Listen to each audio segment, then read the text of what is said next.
Assalamualaikum warahmatullahi wabarakatuh. Waalaikumsalam warahmatullahi wabarakatuh. Bismillahirrahmanirrahim. Innal hamdalillah wassalatu wassalamu ala Rasulillah wa ala alihi wa ashabihi wa mawalah. Wala haula wala quwwata illa billah. Wa man ittaba'a huda ila yaumil qiyamah. Amma ba'du, fa inna asdaqal hadithi kitabullah wa khairal huda huda Muhammadin sallallahu alaihi wasallam. Wa syarrul umuri muhdatsatuha fa inna kulla muhdatsatin bid'ah wa kulla bid'atin dhalalah wa kulla dhalalatin finnar. Ikhwan wa akhwat rahimani wa rahimakumullah, patut kita panjatkan puji syukur kehadirat Allah Subhanahu wa taala, yang mana pada sore hari ini kita dipertemukan kembali oleh Allah Subhanahu wa taala di majelis yang mulia ini dalam rangka bermajlis taklim, yang mudah-mudahan dengan bermajlis taklim ini Allah mudahkan jalan kita menuju surga Allah Subhanahu wa taala, sebagaimana yang Rasulullah sallallahu alaihi wasallam pernah sabdakan, man salaka tariqan yaltamisu fi ilman sahalallahu lahu bi tariqan ilal jannah. Barang siapa menempuh jalan, di jalan tersebut dia mencari ilmu, Allah mudahkan jalan dia dengan sebab mencari ilmu tersebut jalan menuju surga Allah Subhanahu wa taala. Dan mudah-mudahan kehadiran kita di sore hari ini dimasukkan pula oleh Allah Subhanahu wa taala termasuk orang-orang yang selalu mensyukuri nikmat-nikmat Allah Subhanahu wa taala, di antaranya nikmat sehat dan waktu luang. Yang kedua, nikmat tersebut banyak dilupakan manusia sebagaimana yang disabdakan oleh Nabi Muhammad sallallahu alaihi wasallam, nikmatani maghbunun fi ma katsirum minan nas asyatu wal faru. Ada dua nikmat, yang dua nikmat tersebut banyak dilupakan manusia, yaitu nikmat sehat dan waktu luang. Dan tidak lupa pula kita diingatkan kembali untuk mensyukuri nikmat kemerdekaan, kemerdekaan negara kita Republik Indonesia, yakni dengan cara apa kita mensyukurinya. Jangan sampai kita mensyukurinya salah kaprah sebagaimana masyarakat umum yang mensyukuri nikmat kemerdekaan tersebut. Karena syukur itu adalah tarkul ma'asi. Jadi syukur itu adalah meninggalkan kemaksiatan. Jadi syukur itu adalah meninggalkan kemaksiatan. Di dalam kehidupan kita sehari-hari, ketika kita merdeka, tidak harus menunggu bulan Agustus. Jadi ketika kita merdeka, sejak lahir kita sudah merasakan kemerdekaan tersebut, harusnya kita mensyukuri nikmat tersebut dengan cara apa? Tarkul ma'asi, meninggalkan kemaksiatan. Gak usah ngenteni Agustus. Gak usah ngenteni Agustus. Setiap hari kita meninggalkan kemaksiatan, dan nikmat merdeka itu kita syukuri dengan semakin taat kepada Allah Subhanahu wa taala. Contohnya ono adzan nang budal ning masjid, itu diantara bentuk mensyukuri nikmat Allah Subhanahu wa taala berupa kemerdekaan. Karena apa? Diantara bentuk udzur tidak datang ke masjid adalah rasa takut. Sedangkan kita nggak ada rasa takut di negara ini untuk keluar berjamaah. Kalau ada rasa takut, itu udzur, kita boleh tidak berjamaah, dan kita boleh tidak bermajlis taklim dan lain sebagainya ketika ada rasa takut. Tapi kita tidak, sejak lahir nggak ada rasa takut di hati kita, karena kita rata-rata yang masih muda ini lahir kita sudah merdeka. Mungkin yang tua-tua mungkin saya menangi orang merdeka mungkin. Jadi itu harusnya kita semangat di dalam bertolabul ilmi, semangat berjamaah, semangat menampakkan syiar-syiar Islam. Itu bentuk dari kita mensyukuri nikmat Allah SWT berupa kemerdekaan. Jangan sampai seperti orang-orang umum itu, mereka malah berbuat maksiat. Berarti bukan mensyukuri nikmat kemerdekaan, bukan. Maka apa syukur tadi apa? Tarkul ma'asi. Syukur itu meninggalkan kemaksiatan.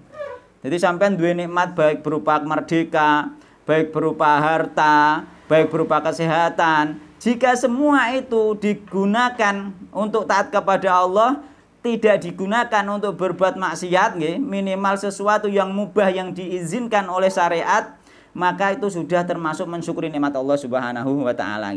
Nah, termasuk yang akan apa iku dirayakan negara kita biasane nggih umume iku ana karnaval.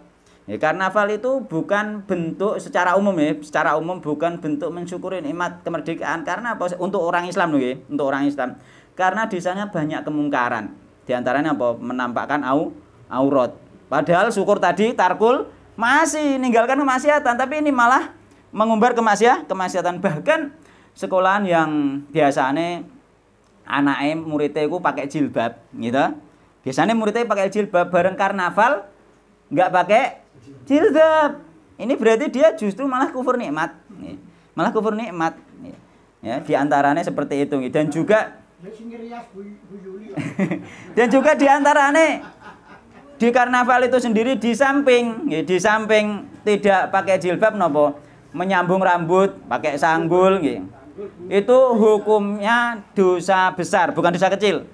Dosa besar, berarti benar-benar kufur nikmat, bukan syukur nikmat itu. Karena Nabi Muhammad SAW pernah bersabda, riwayat saking Abu Hurairah, riwayat Imam Al-Bukhari, la'anallahul wasilata wal mustausilata. Allah melaknat orang yang menyambung rambut dan yang minta disambung rambutnya. Kalimat la'ana, laknat itu menunjukkan dosa besar. Loh justru mensyukuri kemerdekaan kok malah berbuat dosa besar. Apalagi yang lebih besar lagi dosanya. Tasabuh bin nisa utawa tasabuh bir rijal.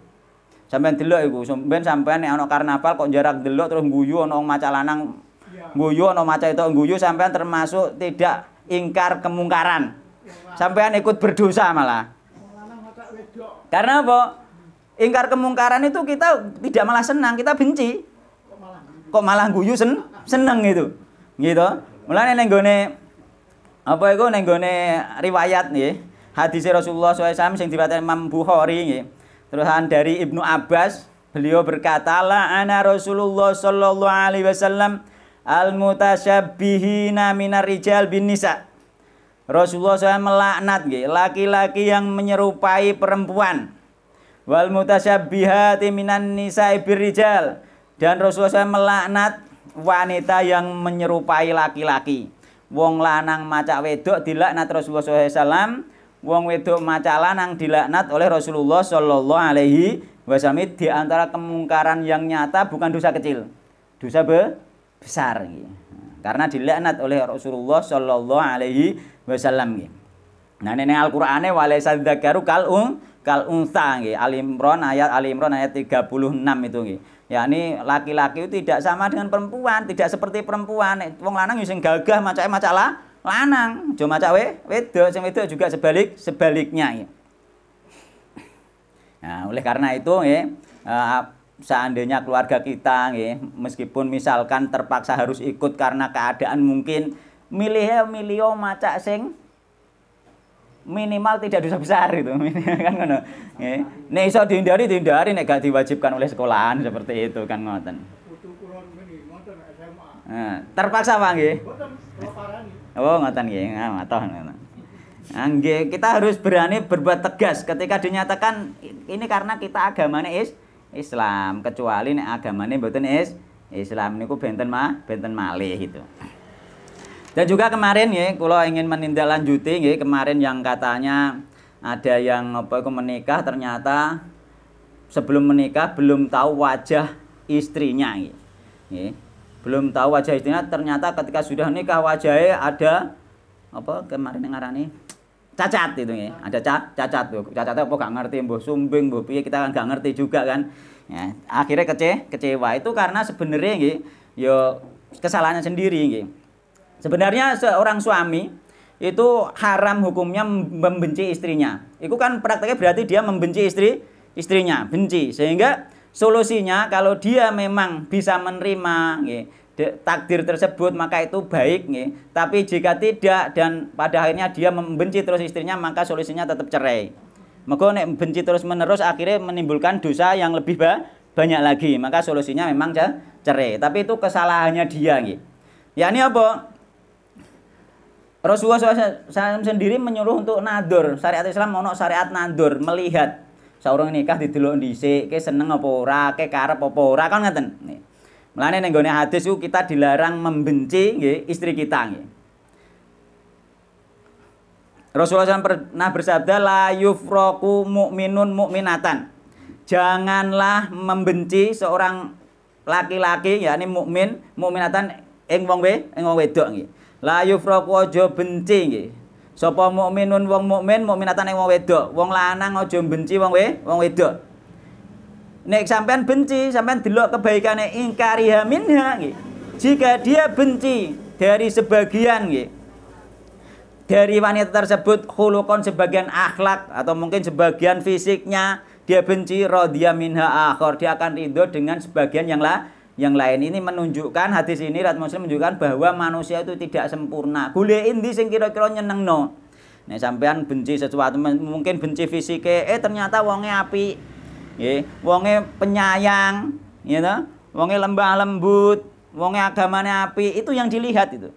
Seandainya bisa seperti itu, ya, makanya dilihat kebaikannya karena manusia tidak sempurna, ya, baik dari sisi fisik maupun dari sisi akhlak itu tidak sempurna. Ya. Padahal tujuan nikah itu disuruh nanti tujuannya saling menyayangi kan, sebagaimana di surat Ar-Rum itu min ayatihi an khalaqalakum min anfusikum azwaja litaskunu ilaiha wa ja'ala bainakum mawaddatan wa rahmah. Inna fi dzalika laayatil liqaumin yatafakkarun. Wa min ayati dan di antara tanda-tanda kebesaran Allah Subhanahu wa taala adalah an khalaqa bahwasanya dia Allah menciptakan lakum bagi kalian min anfusikum dari jenis diri kalian sendiri azwaja pasangan-pasangan. Litaskunu agar supaya kalian tenang ilaiha kepada pasangannya tersebut. Nek awor iku tenang malahan, oga awor malah sumpek nih. Jadi nganten lawas sih kadang kan nek awor malah sumpek, nek adoh malah tenang. Iki yo gak litas kuno iki kan. Oh gak litas kuno iki yo litas kuno, tenang awor bojone malah tenang litas kuno ilahi wa ja'ala bainakum mawaddatan wa rahmah dan menjadikan di antara kalian itu saling kasih sayang.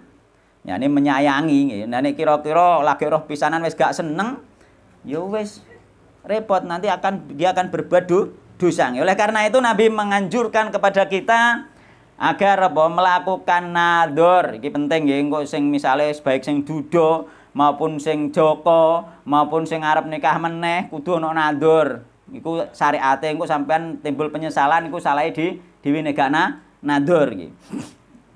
Ono nador nggih atau melihat kepada calon istri. Baik melihat wajahnya atau selainnya, yang penting membuat kita tertarik gitu. Termasuk riwayat Jabir bin Abdillah gitu. Jadi Jabir bin Abdillah dulu gitu, meriwayatkan gitu, sabda Nabi Muhammad SAW gitu, idza khotoba gitu, ketika meminang sapa ahadukum salah sijine sira kabeh almarata ing wong wadok, nek ana sing minang wong wedok gitu. Fa inistata'a ayyandura ila ma yad'uhu fa inistata'a mongko lamun mampu sapa ahad ayyandura ing yen to ningali sapa ahad ila ma maring sesuatu ne wong wedok iku mau baik akhlake, baik wajahe, baik tubuhe kan yang menarik masing-masing yang menarik dia nanti yad'uhu kan mendorong apa sesuatu sing ada di wanita tersebut hu ing ahad ila nikahiha maring menikahinya. Fal yaf'al maka becik nggih mongko becik nglakoni sapa ahad nggih. Apike didelok. Terus kemudian Jabir kala ngendika Jabir fa khatabtu mongko nggih. Apa iku meminang sapa ingsun jariatan ing wedok ing jariyah fakung tu mongko ana sapa ingsun iku atakhabba nggih. Bersembunyi sapa ingsun laha krana ndelok wong wedok mau jariyah mau fi usulin nahli ing dalem sela-selane kebun kurma dhe ngamping-ngamping nginceng. Ora nandur langsung enggak. Misalnya mane didelok keduduan ngono lho. Ngono ya saged, enggak harus nandur itu enggak harus ketemu keluarga, enggak harus didelok keduduan nek wis tertarik nang dilamar wonten mawon nggih saged itu. Jadi Jabir itu didelok keduduan nih. Heeh, diinceng keduduan Jabir yo nginceng calone sing kira-kira ape dinikah. Sing penting ngerti dhisik, aja kaya kasus gini ora ngerti cadaran, nggih, moro-moro bareng dinikah jarine cacat itu. Enggak ngerti. Iki kesalahannya dia kenapa enggak nandur padahal Nabi menyuruh nandur itu. Ya, nandur itu Ustaz. Napa? Walaupun itu belum suaminya tapi diperbolehkan untuk melihat tubuhnya ya. Diperbolehkan ya. Jadi bisa membuka auratnya. Loh. Tidak. Maksudnya melihat tubuhnya, melihat dari jauh. Artinya melihat, yo sampean roh wong wedok liwat ngoten Pak, tubuhnya bukan dibuka, bukan. Bukan, yang boleh dilihat itu muka dan kedua telapak tangan. Itu yang boleh. Nggih. Nah, nador itu kenapa nador dibolehkan? Karena itu wasilah nggih, wasilah menuju sesuatu yang disunahkan, yakni nikah itu, maka dibolehkan nador itu gitu. Maka yang boleh dilihat itu wajah dan dua tangan, karena wajah dan dua tangan itu sudah dari sisi kelihatan nampak nyata mewakili sudah gitu. Adapun masalah tubuh biasanya nek tangannya apik, raine apik wis apik kabeh ngoten lho Pak nggih, mewakili nggih. Ngoten. Jadi itu sudah mencukupi nggih, sudah mewakili nggih.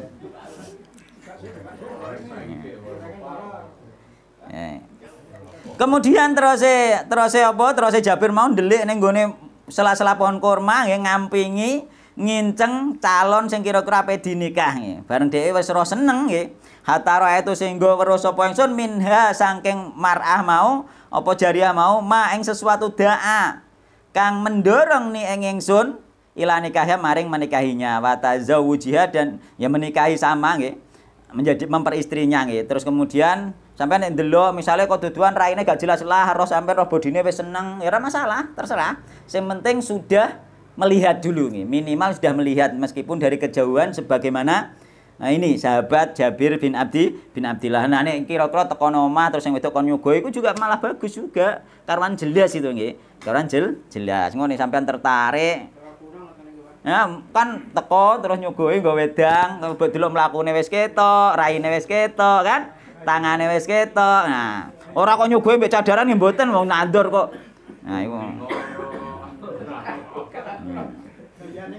Ya gayane ngetokno wedang, mungkin ana sapaane, sudah cukup itu saja. Mergo apa? Gak diridhoi nek wong pacaran ku gak diridhoi oleh Allah Subhanahu wa taala. Nah, kemudian ada lagi nggih. Riwayat Abu Hurairah. Perintah Nabi untuk nador nih. Qala ngendika sinten Abu Hurairah kuntu ana sapa ingsun indan Nabi sallallahu alaihi wasallam ngersani Nabi Muhammad sallallahu alaihi wasallam fa'atahu. Mongko teka ing Nabi sapa rajulun wong lanang, ana wong lanang tekone Nabi. Fa baro mau ngabarno sapa rajul ing Nabi anau sateme rajul iku tazawwaja nggih akan menikah sapa rajul. Imro'atan akan menikah imro'atan ing wong wedok minal ansor saking sahabat Ansor. Faqala mongko matur sinten Nabi lahu maring rajul mau. Faqala mongko matur lahu maring rajul sinten Rasulullah sallallahu alaihi wasallam. Rasul takok Tuhan anadur ta ilaha ke wis ngawasi wis roh wonge itu. Lha kudune ngono melane aja asal nikah asal kobil tu nikah wonge ora roh. Kala matur sinten rajul lah gak ngerti, wahai Rasulullah gak ngerti. Pokoke buta dhewe nikah gak roh wonge. Ya kaya iku mang kok akibate. Kala matur sinten rajul sinten Rasulullah nggih. Fadhhab pergiyo sira nggih. Budhalo sira fandur ningalono sira ilaiha maring almar'ah maring wedok iku mau imro'ah kongkon ngawasi nggih. Fa inna fi ayunil ansori krana sak temene ing dalem mripate ansor iku sekan ana sesuatu. Wong ansor iku ana matane sipit nek mboten klientu. Engko nangke gak seneng wong matane sipit dikandari karo Rasulullah sallallahu alaihi wasallam. Terutama sing mungkin sing duda nggih nek ape nikah nandur dulu men sampean gak kecewa pokoke aja sementing nikah engko bar kecewa. Bon. Nah, kemarin kita masih membahas bab haid nggih. Sampai nih hadis kula sampai hadis nomor 5.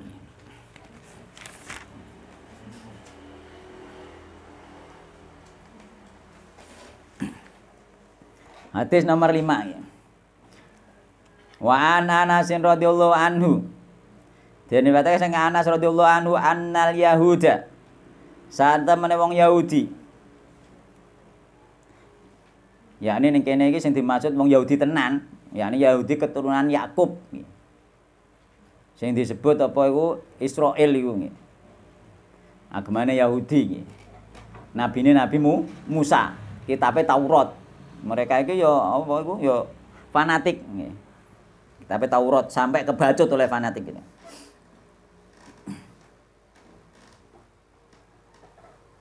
Kanu iku ana sapa wong Yahudi iku idha hadot ing dalem nalekane haid sapa almar'atu wong wedok fihim ing dalem keluargane wong Yahudi lam yuaqiluha mongko ora ngewori mangan sapa wong Yahudi ha ing imro'ah ing mar'ah. Gak diwori mangan. Mangan bareng gak gelem. Faqala mongko matur sinten Nabi sallallahu alaihi wasallam. Nabi Muhammad sallallahu alaihi wasallam isna'u agewe sira kulla syai'in ing sekabehane sesuatu ilan nikah kejaba jima. Rawahu Muslim. Nek cara agamane Islam yang dicontohkan Nabi adalah perbuatlah sesuatu kepada wanita haid kecuali sitok-tok jima. Ini liyane oleh kabeh rawahu Muslim. Wa Aisyah radhiyallahu anha qalat kana ana sinten Rasulullah sallallahu alaihi wasallam iku ya'muruni perintah sinten nabi ni ing ingsun fa'at taziru mongko nggih sarungan sapa ingsun. Dadi Bunda Aisyah dikongkon sarungan karo Nabi Muhammad sallallahu alaihi wasallam. Fayubashiruni mongko nuli nggih tetemenan kulit sinten jeneng nabi ing ingsun. Wa ana hale uta ingsun iku haidun haid muttafaqun alaih. Nah, jadi seperti itu boleh. Bahkan Nabi Muhammad SAW menyuruh Ibu Aisyah menutupi kemaluannya nggih. Ben gak kebacut mengko nek gak ditutupi ya mungkin iman kita apalagi kita nggih. Nabi Muhammad yang kayak contoh ngoten apalagi kita nggih. Maka kita juga harus berhati-hati jangan sampai terjadi karena itu apa itu di samping haram juga nanti ada akibat dari sisi kesehatan. Nggih, ada akibat dari sisi kesehatan itu nggih. Jadi apa itu hadis ini berfaedah menunjukkan bahwa nggih ndelok Nabi gelem menggauli istrinya dalam keadaan haid menunjukkan bahwa badan, keringat dan pakaian orang yang haid adalah suci. Nggih. Boleh berinteraksi dan menyentuhnya, boleh beraktivitas nggih. Apa saja rumah tangga nek wong Yahudi gak oleh mego nggih. Boleh menyediakan makan, minum dan lain sebagainya nggih. Ya, hadis ini menyalahi kebiasaan kaum Yahudi nggih. Yahudi apa? Diskriminasi ning gone wong haid. Jadi wanita yang haid nggih, faedah di antaranya wanita yang haid boleh diperlakukan apa saja kecuali jima. Jima tok enggak oleh. Yo nang omah, yo masak, yo ngladeni bojone nggih, yo tidur bersama, yo bercanda, semuanya boleh kecuali hanya jima saja nggih. Nek cara bahasa fikih wati iku jima sama ya. Boleh istimta, senang-senang dengan wanita haid nggih. Menurut para ahli fikih itu boleh di atas pusar dan di bawah lutut, pokoknya barang sitok-tok yang tidak boleh nggih.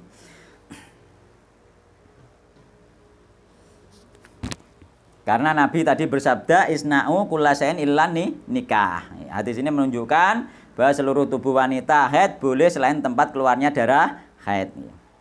Nek agama Yahudi gak ngono ya. Nek Yahudi piye? Wanita haid kotor dan najis. Gak terima dianggap kotor, Pak. Dianggap kotor, dianggap najis sehingga mereka diasingkan. Mungkin syariatnya pada waktu itu seperti itu, Ustaz. Kan gak sama antara ini sudah perubahan. Jadi kitab Taurat sudah dirubah oleh orang-orang Yahudi nggih. Pada asalnya juga tidak begitu nggih. Nah, sudah dirubah nggih. Kata Rasulullah SAW sudah dirubah, mereka merubah kitab mereka nggih. Jadi kotor najis nggih, sehingga mereka mengasingkan istrine utawa anake sing haid. Bagi mereka, bagi wong Yahudi, badan, pakaian dan tempat tidur juga najis. Wong Yahudi ku ora oleh nang omah. Siapa saja yang menyentuhnya pada masa haid, orang tersebut menjadi najis. Yang menyentuh tempat tidurnya juga menjadi najis. Yang berbaring bersamanya juga menjadi najis. Iku wong Yahudi, orang tersebut nek bersentuhan mbek wong sing haid harus mandi dan mencuci pakaian dengan air. Iku wong Yahudi. Makanya ketika haid langsung ditokno. Cara ngono dikek ning gudang. Ora diwor saomah. Kongkon mangan dhewe, urip dhewe ning kono. Nah, sampai seperti itu nggih. Sampai seperti itu nggih. Sebagaimana diriwayat Imam Ahmad tadi nggih. Ya Imam Ahmad dan Imam Muslim tadi yakni apa? dari Anas tadi bahwa wanita kaum Yahudi nek haid mereka tidak mau makan bersama dan tidak mengumpulkan di dalam rumah ditokno. Luar biasa nek Islam tidak seperti itu. Nek wong Nasrani piye? Malah bebas. Bebas, haid oleh jima. Jadi sing siji kebacutan, sing siji yo kebacutan. Sing siji kebacutan nek ngedohi wong haid, sing padahal cara syariat sing dikon ngedohi mok jima tok, nggih. Sing siji malah jima. Dibolehkan oleh wong Nasrani nggih. Sedangkan Islam tengah-tengah di antara keduanya, boleh bercengkrama, boleh bersama, yang tidak boleh hanya satu itu saja nggih. Hanya bersetubuh saja nggih. Sebagaimana yang dicontohkan oleh Nabi Muhammad SAW, yakni Nabi Muhammad beliau memberikan contoh nggih. Bagaimana berinteraksi dengan istri yang sedang haid nggih. Ketika istri beliau haid, beliau menciumnya, juga dicium, tidur bersama, membaca Al-Qur'an di pangkuannya. Nabi membaca Al-Qur'an di pangkuan orang yang haid. Di dalam riwayat hadis itu nggih. Boleh. Nggih. Menyuruh menggunakan kain penutup, kemudian beliau menggaulinya di atas kain penutup itu nggih. Nabi nggih, demi menghindari jima, ditutupi memang terhindar nek gak engko kebacut. Terus kemudian nek jima mbek wong haid bahayane piye terus dokter nggih. Dadi dokter nggih, terus dokter nggih, bahaya jima dengan istri yang sedang haid nggih, bahayane nggih menurut ilmu kesehatan nggih. Menurut Dr. Muhammad Ali Albar berkata, masuknya dzakar, kemaluan laki-laki di dalam kemaluan wanita di saat haid berarti memasukkan kuman-kuman. Di saat organ seksual wanita tersebut tidak mampu melawan kuman tersebut. Maka yang terjadi adalah yang pertama, infeksi akan menjalar kepada dua lubang rahim yang dapat menutup sehingga akan menghantarkan pada kemandulan. Efeknya bisa mandul, Pak. Jadi efek haid disetubuhi bisa mandul. Terusan dan hamil di luar rahim. Kan ono kan kasus hamil di luar rahim itu karena apa? Karena sudah tertutup. Ya mungkin sebab apa di antara penyebabnya, di antara lho nggih. Nek ono wong hamil di luar rahim curung dituduh. Maksudnya ini di antara penyebabnya, untuk curung udon nggih. Di antara penyebabnya aku khawatirku oh iki berarti haid tiga arah curung. Di antara maka penyebabnya itu banyak menurut dokter. Di antara salah satu penyebabnya adalah bersetubuh ketika haid. Maka bisa hamil di luar rahim. Terus bahayane menurut dokter infeksi akan menjalar pada lubang saluran kencing gitu. Sehingga apa? Sehingga menjadi kencing itu terasa sakit. Nah, itu efeknya juga gitu. Dan efek lainnya lagi, terus dokter meminimalkan gitu, atau meminimkan keinginan berhubungan intim pada wanita. Akhirnya dia ini gak patek bersemangat malian. Ketika sering-sering dihubungi ketika saat haid nih, dia terjadi gelisah, gelisah. Jadi timbul di kejiwaan juga nih, dan juga kata dokter menyebabkan penyakit migrain. Efeknya wakeh, melane diharamno kalau dan lain-lain nih sean ya, dan lain itu diantaranya nih. Ya, coba tuh ana migrain kan maksudnya diantaranya. No.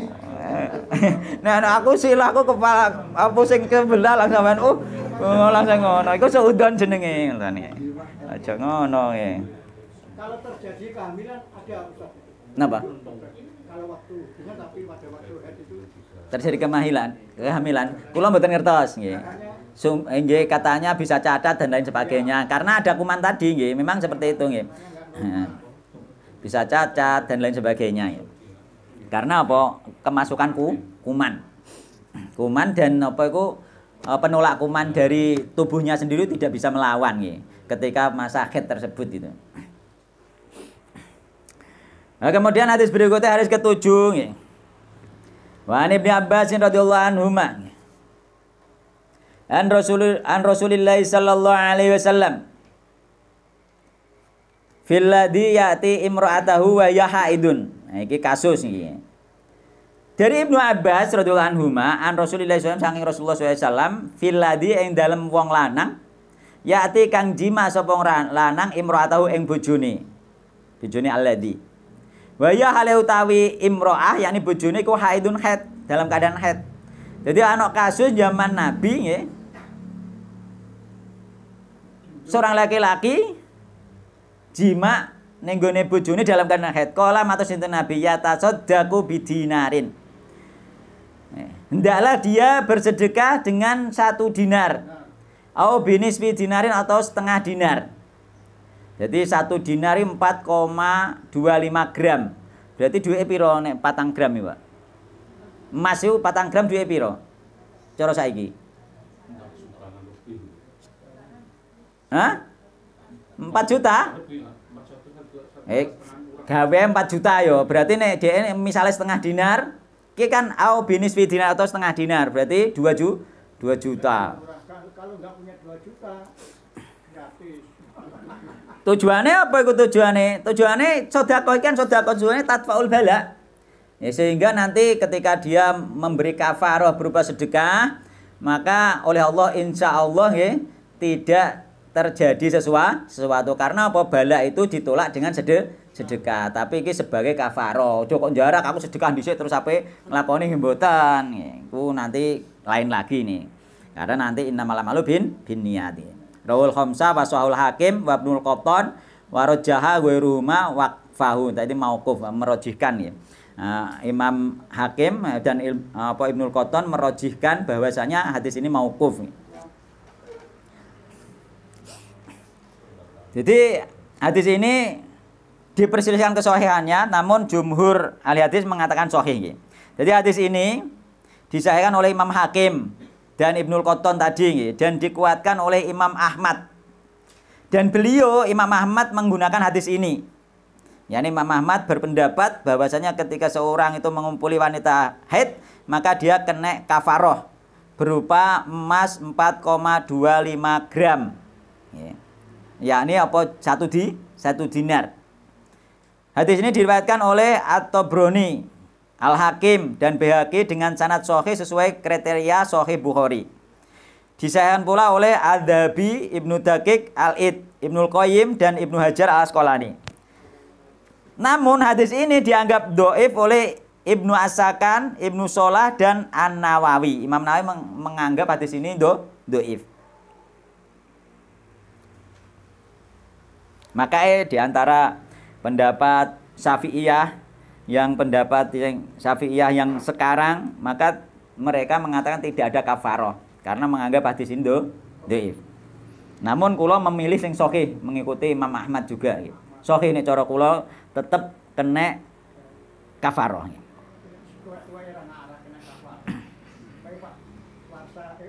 Hadis ini berfaedah bahwasanya haram berhubungan intim dengan istri yang sedang haid, jelas haram.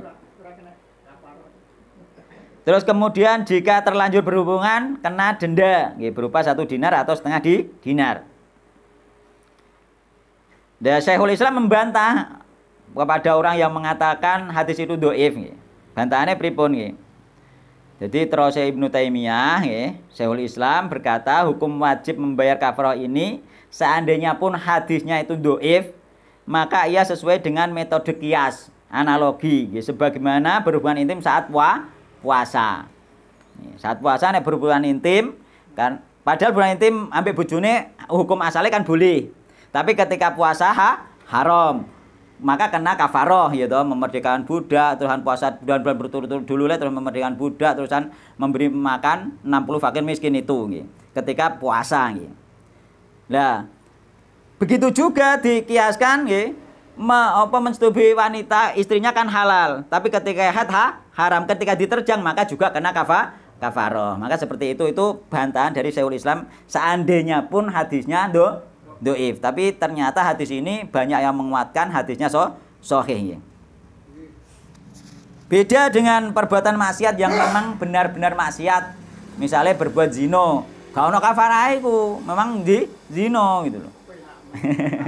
Memang zina, tapi nek iki mang harame kan karena haid, harame karena berpuasa kan itu. Maka dia mendapatkan kafaroh.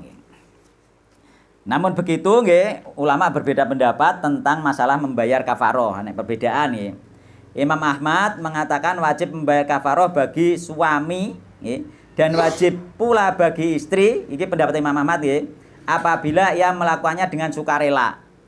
Nek wong wedok dijak jima bojone dengan sukarela, nih, maka dia pun ikut membayar.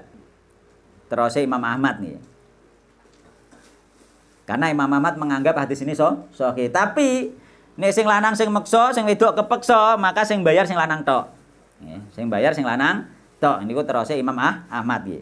Sedangkan 3 imam yang lain selain Imam Ahmad tidak ada kafaroh karena mereka menganggap hadis tersebut dhaif. Nek kula nderek sing Imam Ahmad on kena kafaroh jenengan kan. Yo aja asal melu. Kene pertimbangannya karena ternyata di akhir-akhir karena ternyata di akhir-akhir penelitian para ulama ahli hadis ternyata lebih banyak ulama ahli hadis yang mengatakan itu sahih daripada yang mendoifkan gitu. Maka dari sisi penilaian kita sebagai orang awam yo kita menilai wong sing ahli wae akeh sing ngandel apa meneh kita gitu. Iku penilaian kita sebagai orang awam gitu. Gak bisa meneliti hadis dengan sendirinya. Maka kita melihat yang ahli-ahli saja mengatakan sahih ya sudah kita ikut gitu. Maka kita boleh mengikuti, yang penting tahu bahwa ada ahli yang ahlinya tadi mensahihkan. Maka apa fasalu ahla dzikri in kuntum la ta'lamun. Kita tanya saja, mereka mengatakan sahih, sudah selesai. Kita sah mengikuti seperti itu, sah, enggak harus meneliti sendiri itu. Terus kemudian hadis ke-8 nggih. Wa Nabi Sa'id radhiyallahu anhu qala Rasulullah sallallahu alaihi wasallam. Alaisa idza hadat almar'atu lam tusolli wa lam tasum nggih. Alaisa bukankah idza hadat ing dalem haid sapa almar'atu wong wedok iku lam tusolli ora salat wa lam tasum ora poso, muttafaqun alaih fi hadisin tawil. Maka seorang wanita itu ketika haid dia tidak sholat dan tidak pula puasa. Jadi diharamkan bagi wanita haid dan apa itu wanita haid diharamkan dia itu sholat dan diharamkan berpuasa. Namun dia tidak wajib mengkodok sholat, namun dia wajib mengkodok puasa. Karena apa? Karena ada dalil. Kan ning kono ana hadis.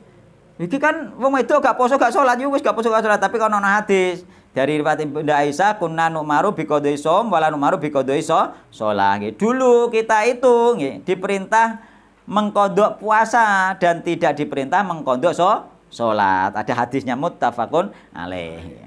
Jadi ono hadise, jadi hadis ngene jenenge hadis ditafsir dengan hadis diterangkan dengan hadis yang lain. Mulane para ulama seperti itu metodenya itu. Jadi Al-Qur'an kadang diterangkan dengan ayat Al-Qur'an yang lain, Al-Qur'an diterangkan dengan hadis kadang diterangkan dengan Al-Qur'an diterangkan dengan hadis diterangkan dengan hadis. Maka ini tidak dianggap bertentangan, sama-sama sahih, berarti dia menerangkan bukan harus pertentangkan gitu. Jadi wanita yang sedang haid dilarang melakukan ibadah-ibadah lainnya nggih. Uga kuwi tok, uga salat gak poso tok. Lainnya juga ada nggih, yakni apa? Dilarang masuk masjid iku wong haid. Nggih. Dilarang apa neh tawaf gitu.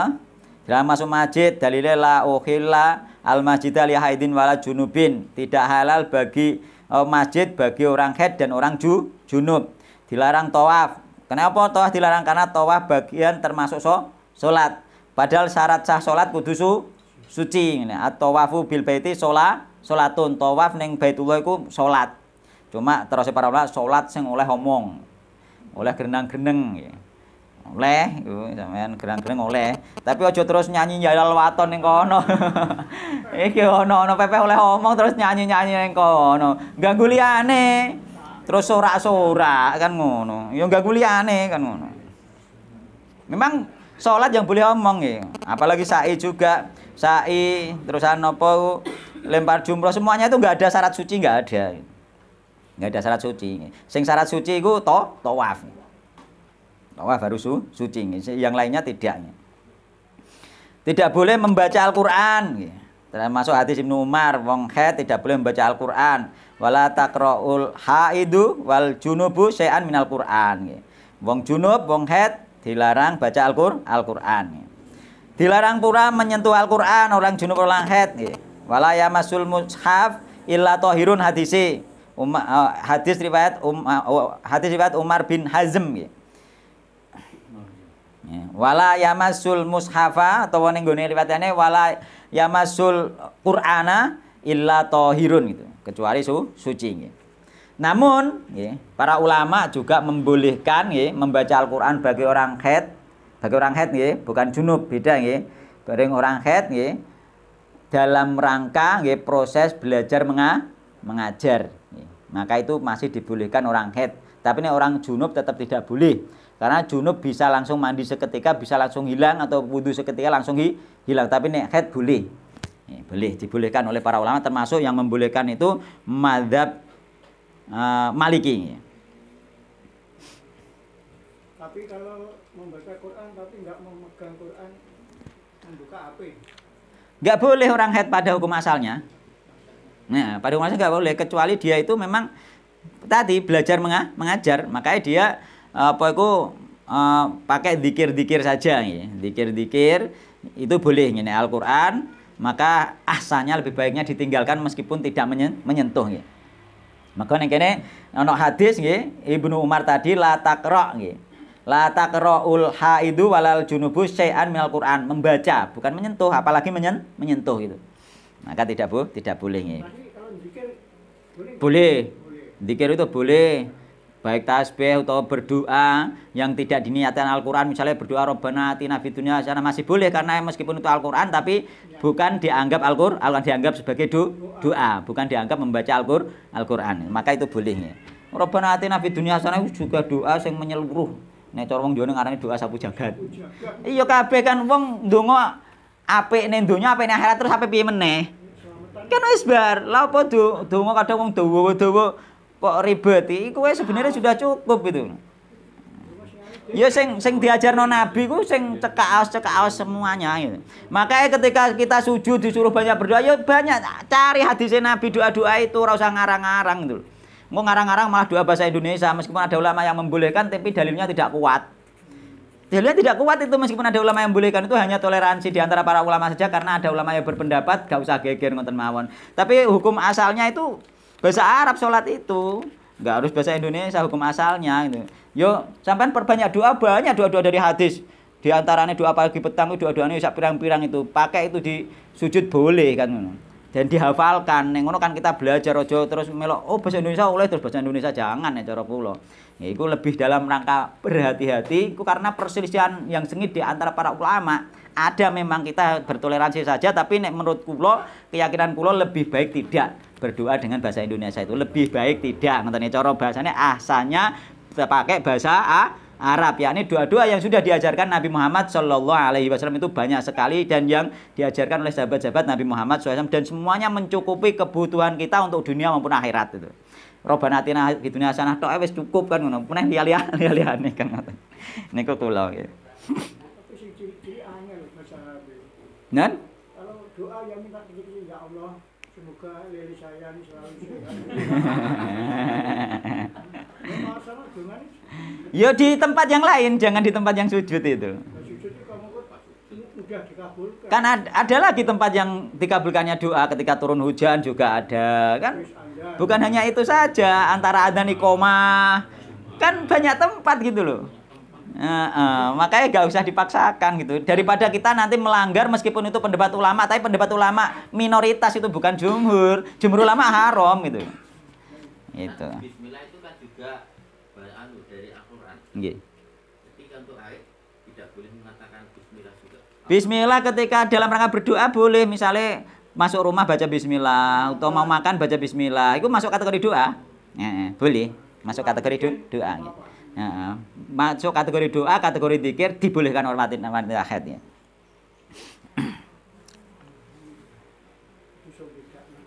Nggih. Jadi apa itu yang membolehkan wanita haid nggih membaca Al-Qur'an ketika belajar mengajar nggih.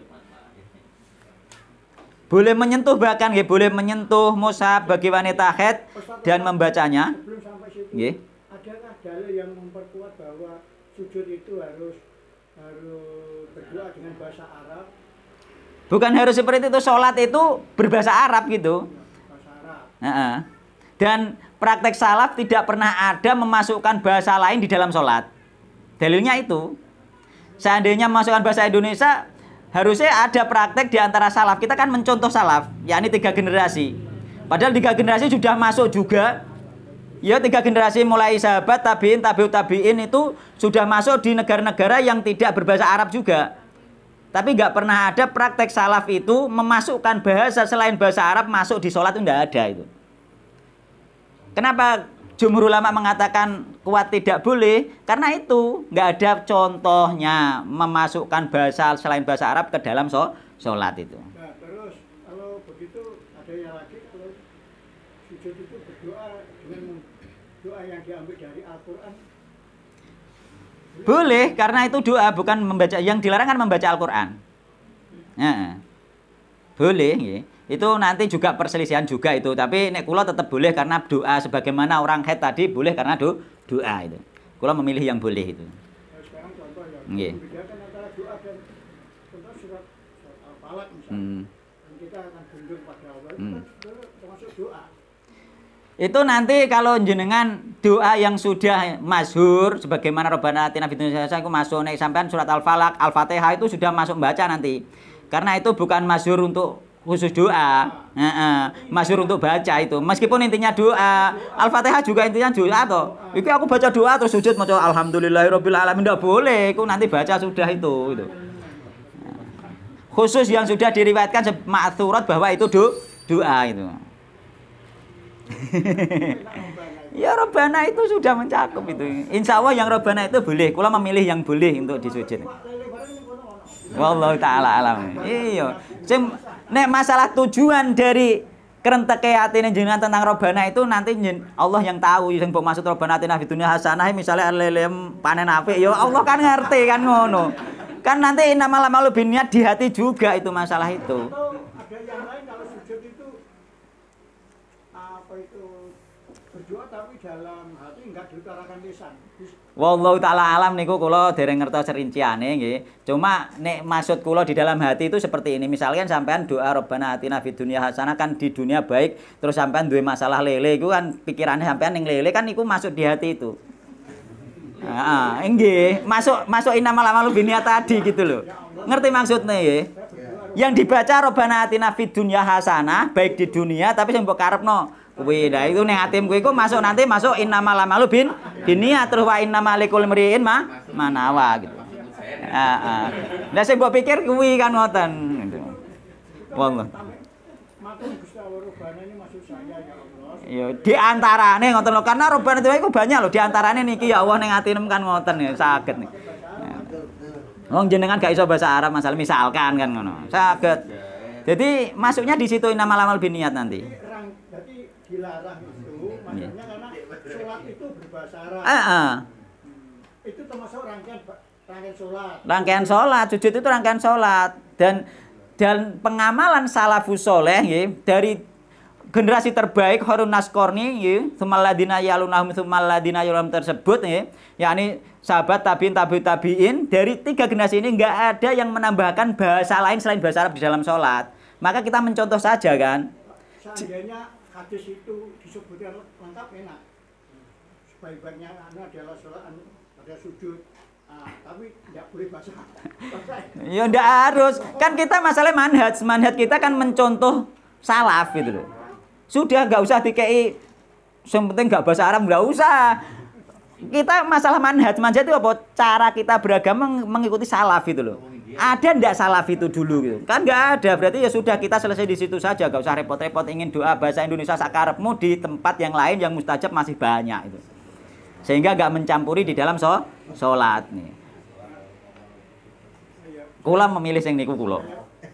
Kemarin kan saya share ya Ustaz. Nggih. Itu kan yuk pendapatnya Ustaz Salafi juga. Iya, tapi kula mboten setuju untuk yang itu. Orang-orang yang hebat-hebat juga. Itu mereka bukan pendapat, mereka menyampaikan sebenarnya menyampaikan bahwa ada ulama yang membolehkan gitu loh. Cuma mereka enggak menjelaskan aku memilih yang ini enggak. Nek kula kan memang ada dan kita bertoleransi tidak membantah, tapi kula milih yang seperti ini.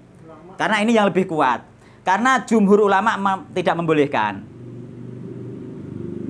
Gitu. Jadi saya bahasa Indonesia kan. Ya iku mau Pak krentek. Menengah sujud. Nek cara kula ngoten iki. Nek cara kula ngoten. Nah, ngoten nggih.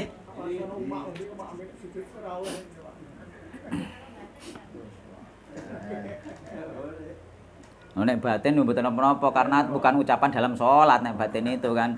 Sing tidak boleh kan memasukkan ucapan selain bahasa Arab di dalam sholat karena mencontoh ulama salaf gitu. Tapi kalau doa itu di batin apa boleh? Duh. Ya maksudnya tidak membatalkan sholat, ya terserah jenengan. Enggak, maksudnya apa itu syar'inya diperbolehkan. Wallahu ta'ala belum ada, belum ngerti dalile. Itu tapi menengnya tapi karena dilarang kayak kan enggak dikeluarkan. Ya berdoa Rabbana atina fid dunya hasanah terus kentek lele mau apa. Bola-balik niku mawon, mun. Terus menyerah. Ya, dipaksakan harus boleh kan kula tetap mboten ngertos dalile masalahe. Kan dalil yang diungkapkan para ulama sendiri itu tidak kuat dalam hal itu. Tidak kuat. Yang kuat ya dalile ulama yang melarang karena ulama salaf seluruhnya tidak menebakkan bahasa lain selain bahasa Arab itu. Nah, ini cara kula. Meskipun ada ustaz yang membolehkan ya silakan tapi kula mboten tanggung jawab. Ya, dengan bahasa Arab walaupun itu doa itu enggak dicontohkan oleh Rasulullah. Iya, yang penting sesuai syariat ya. Itu sinau bahasa Arab kan. Yang penting sesuai syariat. Yang penting sesuai syariat. Kursus bahasa Arab, Pak. Karena dibolehkan berdoa apa saja semaunya. Berarti kan sak karepem, sing penting bahasa Arab. Yo gampang to Pak ngoten niku sampean gawe tulisan terus dohno ustaz iki cara bahasa Arabe piye kan ngono wis saged. Kan ngoten. Nek ustaz bingung-bingung ngarapno ya Robbana atina wae Pak kan ngoten. Lho nggih to. Wong ngrakit ngoten niku nggih susah kan ngoten. Masalahnya apa? Nggih. Bon, sekarang hadis ke-9 ya. Wa ana Aisyah radhiyallahu anha qalat, lamma ji'na nggih. Lamma ji'na ing dalem teka sapa kita Sarifa ing tanah Sarif.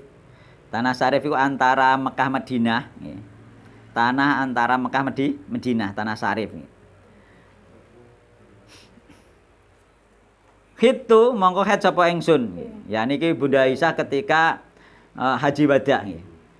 Faqala mongko matur sinten Nabi Muhammad SAW if'ali agawe sira ma ing sesuatu yaf'alu kang agawe sapa al haji wong sing haji. Het telah oleh berbuat sesuatu sebagaimana yang diperbuat oleh orang yang haji.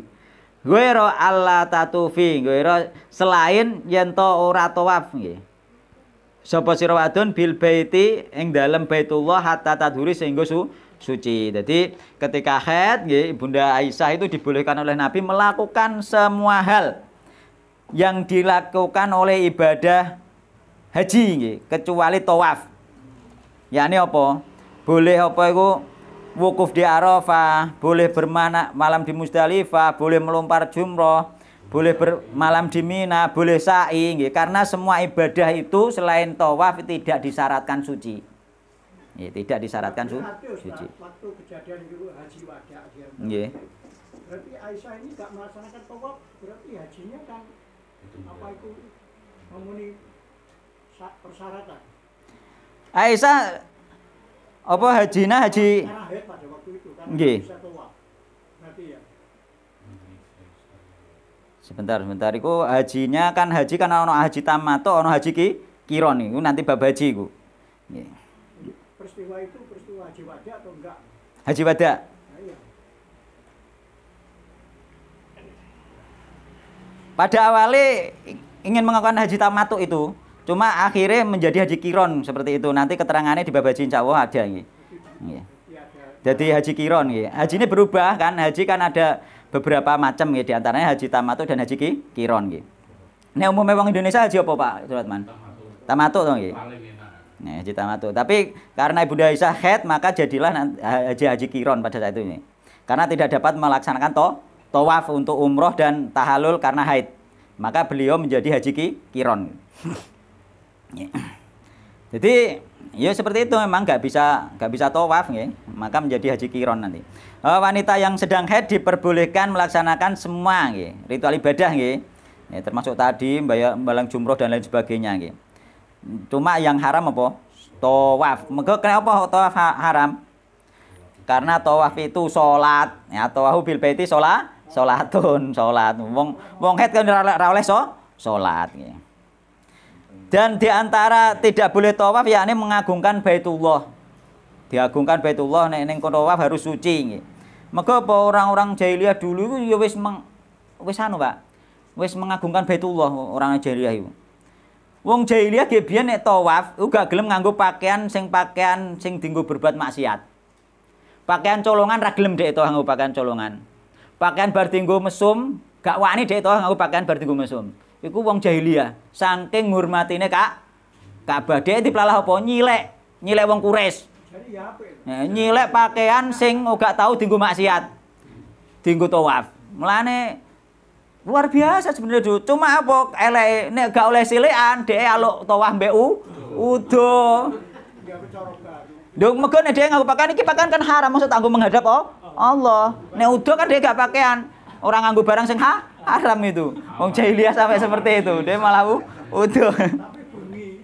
Awan disuruh. Awan wengi terserah lho, Pak. Terone awan, Pak. Aduh, yo ono awan. Gitu.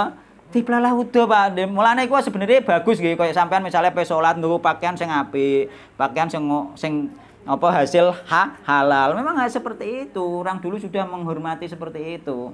Cuma kesalahannya tadi nek gak temok dhek udo. Itu pengertiannya lupa, Ustaz. Napa? Tidak hanya colongan ya. Kalau hasil itu enggak benar. Iya hasil korupsi iki ya colongan, Pak. Waduh. Tolong ya. Utawa kerja riba misalkan itu. Cuma sing Oh yang haram. Nah, pokoknya yang haram. Haram itu banyak. Sumber dari haram itu enggak sedikit. Bukan hanya colongan saja ngoten nggih. Makanya perhatikanlah pakaian kita ya. Apakah ada pakaian tadi yang tercampur barang syubhat, misalnya barang haram ya.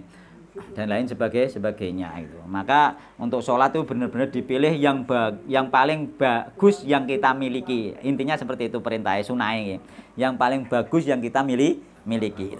Bukan yang paling bagus terus bingung golek tuku sing apik mboten yang kita miliki itu. Yang kita miliki. Bon, dilanjutno satu hadis ben bar bab iki nggih. Tapi nanti ada satu pertanyaan loh saya. Oh nggih. Ini dari ibu-ibu biasanya seneng takut. Ndi kok ngguri tak jawab e. Nggih. Monggo satu hadis. Nggih. Hadis ke-10 to saiki. Wa an Mu'adz bin Jabal radhiyallahu anhu annahu sa'ala Nabiy sallallahu alaihi wasallam ma yakhilu lirrajuli min imra'atihi wa hiya haidun. Faqala ma fawqal izar. Wa an Mu'adz bin Jabal radhiyallahu anhu annahu satemene Mu'adz iku sa'ala takositen Mu'adz an Nabiy sallallahu alaihi wasallam ma ing sesuatu. Yakhilu kang halal lirrajuli apa ma lirrajuli kanggo wong lanang min imra'atin maring wong wedok nggih. Wahia utawi Mu'ad wahia utawi almar'ah ngoten nggih, imro'ah nggih. Min imro'ati saking wong wedoke yakni bojone rajul nggih. Wahia utawi imro'ah iku haidun haid nggih. Dadi apa Mu'ad itu takok nggih, takok apa sing halal diperbuat karo wong lanang ning gone bojone ketika haid. Faqala mongko matur sinten Nabi, ma fauqal izar. Ma fauqal izar ma yaiku apa wae faqal izar kang tetep ning dalem dhuwure sarung. Rawahu Abu Daud wa du'afahu tapi hadis ini dhaif. Hadis ini dhaif dan bertentangan dengan hadis yang nomor 5 tadi. Bertentangan dengan hadis isna'u kulasaini lan nikah. Jadi sing halal gak sak dhuwure sarung tok, sak ngisore ya halal itu. Maka hadis ini dhaif, gak usah dibahas nggih. Hadis ini dhaif, gak usah dibahas karena sing halal iku dhuwure sarung yo ngisore sarung sing gak oleh mengkon jima tok nggih. Wa an Ummi Salamah radhiyallahu anha qalat kanat ono sapa anu fasau nggih pira-pira wadon kang nifas iku takudu nggih lungguh tinggal salat sapa wong nifas fi adin Nabi sallallahu alaihi wasallam ing dalem masa Nabi sallallahu alaihi wasallam ba'da nifas yang dalam sawite nifase nufasa nggih arba'ina yauman ing dalem 40 dina. Jadi umume wong nifas itu 40 dina kan ngoten. Wa fi ladina walam ya'murha an-nabi sallallahu alaihi wasallam bi qodoi salatin nifas dan tidak diperintahkan mengkodok orang nifas tersebut tidak diperintahkan mengkodok sholat hakim, disahihkan oleh Imam Hakim. Masalah nifas insya Allah dibahas besok, nanti ketelat iki ana pertanyaan bisa jawab ora. Tulisan ya angel aku mau iso. Tulisannya arek enom.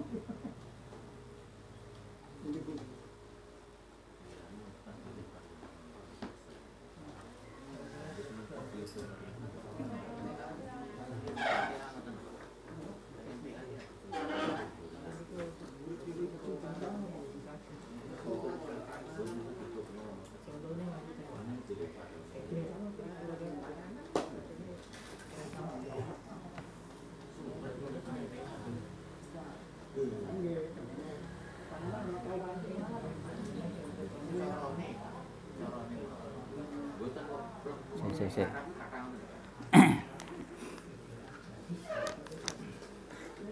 Ustadz minta pencerahannya bila seorang laki-laki menikahi wanita, kemudian wanita itu setelah dinikahi ditinggal melanjutkan studi, bernikah sekolah neh. Yang penting pada sepakatnya gak apa-apa. Nek sing wedok ditinggal studi neh gak ridho ya ndak boleh. Ya kudu padha ridho nih karena nek wis nikah itu ada apa jenenge nafkah lahir maupun nafkah batin. Jadi ketika nikah itu wajib memberi nafkah lahir maupun nafkah batin. Nek ditinggal sekolah neh studi neh dia nggih harus atas kesepakatan. Nek sing wedok ditinggal studi nglunder maka sing lanang termasuk tidak memberikan nafkah batin berdosa. Karena wis tanggung jawabnya memberi nafkah lahir dan batin. Iku memberikan lahir dan batin tidak harus keluar kota ada ya. Dan lain yang ingin saya tanyakan, apakah nafkah lahir itu diberikan ketika sang suami sudah melakukan nafkah batin, yakni berhubungan intim terlebih dahulu sehingga nafkahnya masih dibebankan orang tua dari wanita? Tidak. Wis dadi tanggung jawab dekne meskipun urung berhubungan intim. Wis dadi tanggung jawab wong lanang. Dadi wong lanang nek wis nikah meskipun urung berhubungan intim wis wajib memberi nafkah lahir batin. Kok ditinggal lunga kudu sing wedok sepakat. Nek gak sepakat ditinggal lunga grendel gak oleh nafkah batin, sing lanang dosa. Gitu. Jadi wis ngekeki nafkah lahir batin harus. Kecuali atas kesepakatan. Wis rela lah wis Mas sampean ngaji sik ben pinter dhisik. Aku ora usah buka dhuwit lah, mergo sampean ngaji gak mergawe gak popo. Aku gak pok nafkah batin sik lah, ora popo ngaji sik sing pinter dhisik. Nek padha ikhlase mboten napa-napa ngoten. Enten kasus ngoten niku enten. Jadi ning nggone pondok sana juga ada nikah setelah nikah, yang satu masih melanjutkan mondoknya sampai ingin menghatamkan Al-Qur'an, yang satu masih kuliah lagi di luar negeri. Itu ada, sepakat yang penting nggih. Terus kemudian ketika mencuci makanan atau baju, haruskah yang terakhir dibilas dengan air yang mengalir? Tidak harus, yang penting wis suci. Ini nanti membahas masalah air mustakmal. Maka yang penting sudah suci, nggak harus mengalir. Nek untuk madhab Syafi'iyah memang harus seperti itu. Bukan harus air yang mengalir. Nek Syafi'iyah itu misalnya sampean pakaiannya ya. Pakaiannya misalnya ono bak sampai cemplang-cemplungi napa? Kotor apa iku baju kotor, nek kotor tok enggak masalah, baju najis gitu nggih. Nah, karena ini masalah najis. Jadi mesin cuci ku sampean kei banyu dulu, terus bokei banyu najis, maka nek menurut Imam Syafi'i enggak iso langsung suci. Tapi nek pakaiannya bol-bolno ning mesin cuci dulu terus lagi sampean kei air, maka ini bisa menjadi suci meskipun nanti enggak dibilas karena wis kedatangan. Nah, maka seperti itu, kecuali berubah bau, warna dan rasanya. Nek wis kei bekelah banyune kok iso mambu pesing, masa isek najis itu aja. Maka nanti dilihat bau, rasa dan warnanya gitu.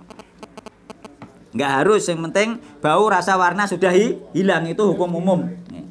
Hukum umum ya. Nek Syafi'iyah ngoten nggih, nek sampean pengen hati-hati memang Syafi'iyah dalam hal itu. Yakni bajune kek jero dhisik, lagi banyune sing teko. Ngoten nggih. Wallahu taala alam nggih. Nah, semoga pertemuan ini barokah, manfaat bagi kita untuk masalah nifas. Nanti dibahas sedikit sebelum membahas tentang kitabus shalah. Wallahu taala alam. Subhanakallahumma bihamdika asyhadu an la ilaha illa anta astaghfiruka wa atubu ilaik. Wassalamualaikum warahmatullahi wabarakatuh.